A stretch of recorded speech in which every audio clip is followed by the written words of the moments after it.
Hello everybody and welcome to another episode of Buy It or Bin, the series in which I look at a newly released game and find out if it's worth picking up or worth throwing away. Today we are looking at Paranormal HK, a horror game developed by Ghostpie Studio and published by Gamera Game. The game is a first-person horror game with light puzzle elements. The story, without spoilers, revolves around a team of supernatural reporters investigating some strange occurrences around a city called Kowloon, the Walled City. I purchased the game on Steam for around £10 or $13 and I completed the game in just over 4 hours. Now before we delve into the critique, we need to talk about the game's localization. The game has been developed by a Chinese studio, and before you look at buying it, or not, you need to know a couple of things. Firstly, the English translation in the game is not perfect by any means, with grammatical and spelling errors in abundance. Secondly, the game launches by default in Chinese. Now the game does have an English option, but you will need to navigate the menus in Chinese to get to them. Luckily, you can find instructions to enable English in the Steam reviews as shown here. I will also leave a screenshot of the full instructions on how to turn this into English at the end of this video. Also to note, the audio is entirely in Chinese with English subtitles, so if you aren't able to enjoy a game with no English dub, this game is not for you. Now that's out of the way, let's talk about the game.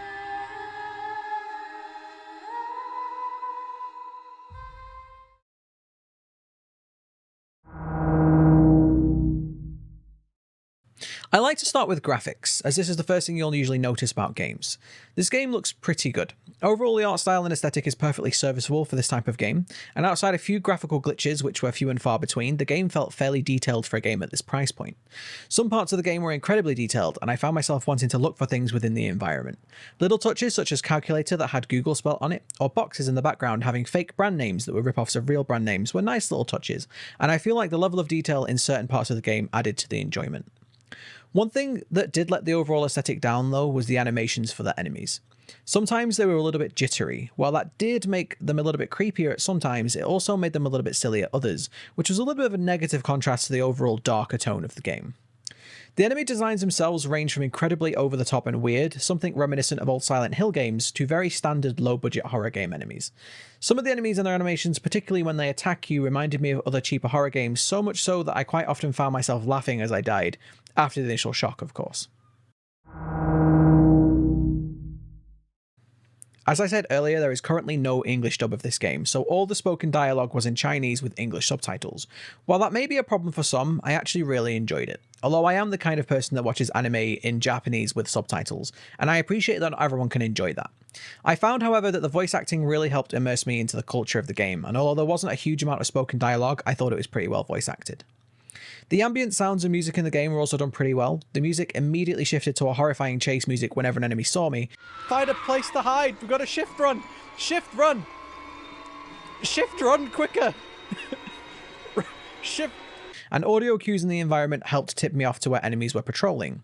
At times, the audio was used to increase the tension, and not just in cheap jump scares, although the game had those, and we're going to talk about those in the gameplay section.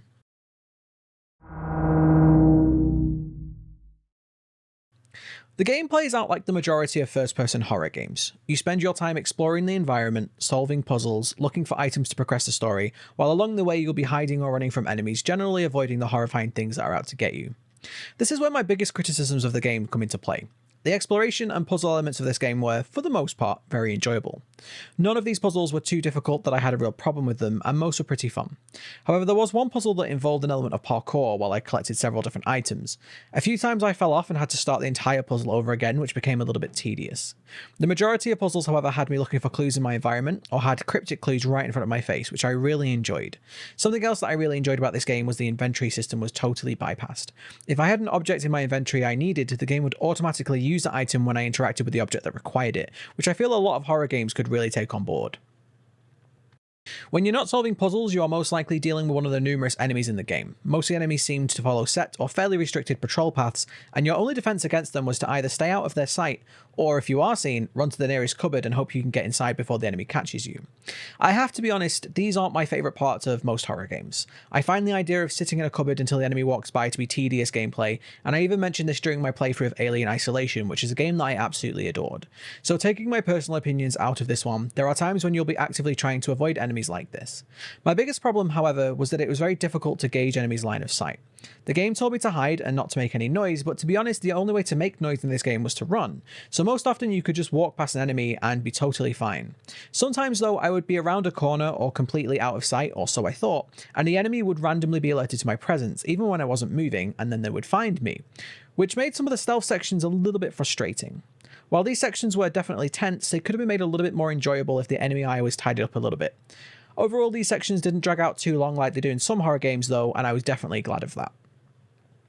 The story of this game was definitely interesting, but perhaps not very well told. As the game is set in China, there are some obvious references to Chinese culture, and I would have honestly liked some more of this. Some background lore or collectibles would have really helped the overall experience. There wasn't particularly much character development. The game throws you immediately into the deep end and sets you on your mission within the first few minutes of gameplay. I didn't find myself particularly caring for any of the characters or their motivations. I was more interested in the paranormal roots of the game, and luckily the game focused on this almost entirely. However, the game could have used these characters as an excuse to teach me more about the world or about Chinese culture in general, and I was a little bit disappointed in that regard. However, on the positive side, the story never drags out and barely gets in the way of the gameplay. So since this is a horror game, how scary is it? That's a difficult question to answer. Some parts of the game built up the tension quite well. There is a particular section of the game set in an office that I thought was very effective at tension building, with the doors slowly creaking open, rooms that changed each time you visited them, little knocks on the walls, shadows moving your peripheral vision, and so on. And then other parts were less tense. There was definitely a couple of cheap jump scares and a couple of obvious ones, one in particular that made me audibly sigh. However, they were few and far between and weren't constantly thrown at you, which made me forgive them. Overall, the horror in the game was pretty mediocre. It wasn't shit your pants scary, but it wasn't dull either. Some parts were well done and others less so, which evened out to an acceptable level of horror. One thing I will note is that since you are dying over and over again to certain enemies in certain areas due to their iffy line of sight, you do lose a little bit of tension when they spot you, although I felt the game did well to build the tension back up between these enemy encounters.